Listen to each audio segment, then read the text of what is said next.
here visiting my friend Dave Ghilarducci. Hi, Dave. Hi, Brent. And Dave, you have such a fabulous garden, and you and Sally both have incredible green thumbs. I know you also care about the environment and water use, and you've been doing some really interesting work improving your water supply out here. So could you tell us a little bit about it? Well, sure. Sally had been bugging me about getting some rain barrels. We actually bought some barrels from the city at a reduced price, but I realized that rain barrels really weren't part of the solution. I think they work best when you get rain on a regular basis, but here in Santa Cruz we go months and months without rain. So I realized that I really needed more capacity. So I looked online and I found these containers that are generally used in the food service industry for storing corn syrup or tapioca pudding and things like that. And these things are widely available, used, and they hold 275 gallons each. So, I thought, well, with my deck back here, I could actually fit 4 of these under here without much trouble. So I'm storing over 1,000 gallons of rainwater that I hope will last me throughout the summer. Fantastic. Yeah. And you also use a drip system. Mm-hmm. And is this beautiful gardening we see right here, is this part of your drip system? It is part of my drip system, and I think a drip system is very important because when you hand water, I think you tend to overwater and you don't water regularly. So the plants really do benefit from a regular deep root watering that minimizes evaporation. And so I think one of the problems that we ran into is now I'm storing all this water, but I didn't have a convenient way to use it, at least to use it efficiently. So I wanted to integrate my storage system with my drip system. Okay. But there are some technical issues to do that. One is a drip system to run by gravity needs about 5 to 10 psi, pounds per square foot. And you need about 2 feet of head pressure to provide 1 pound of water pressure. Okay. And so what I really needed was elevated storage.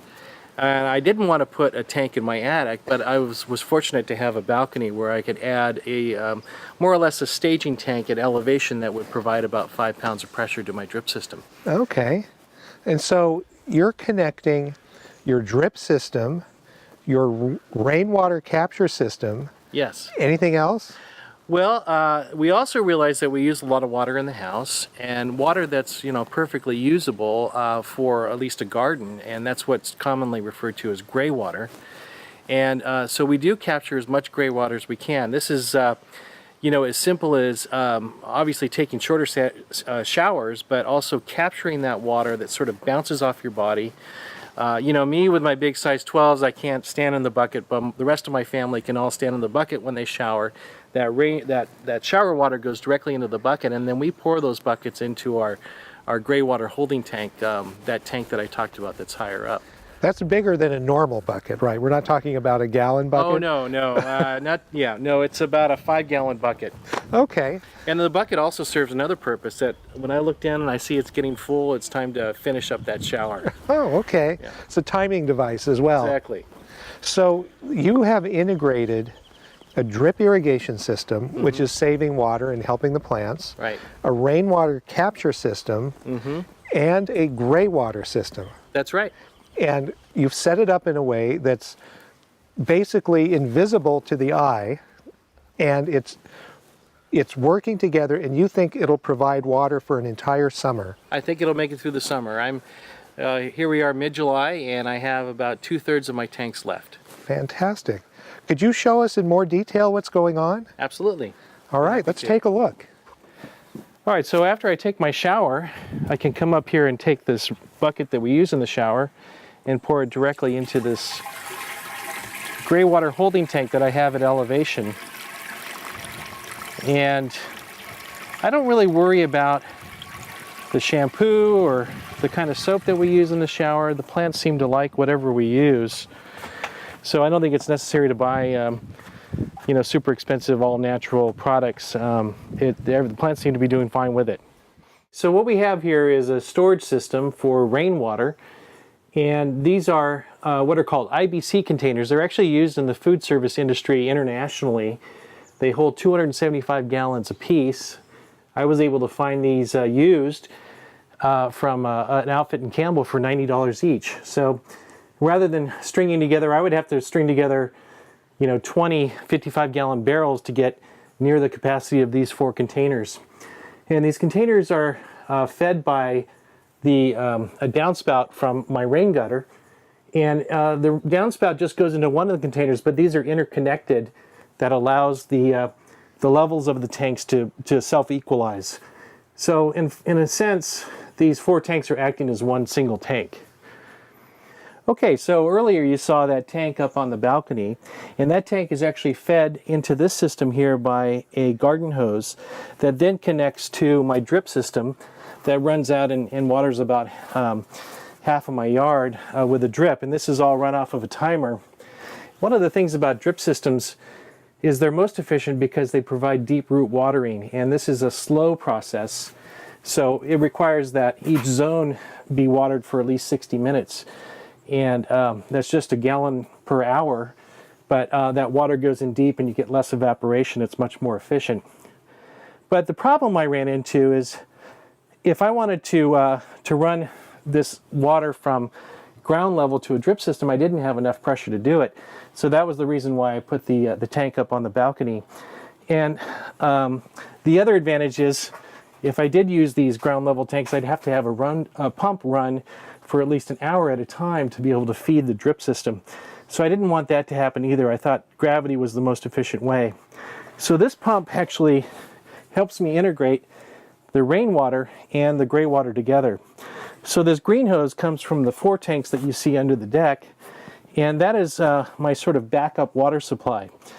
So normally when the drip system comes on, it uses water from the gray water through here, and when a float switch gets down below a certain level up there, it tells this pump to turn on, which then draws water from the large tanks under here and feeds water back up in reverse direction, back up to the tank up on the balcony. So that way I maintain a staging tank on the balcony that can give me about 5 pounds of head pressure to run my drip system.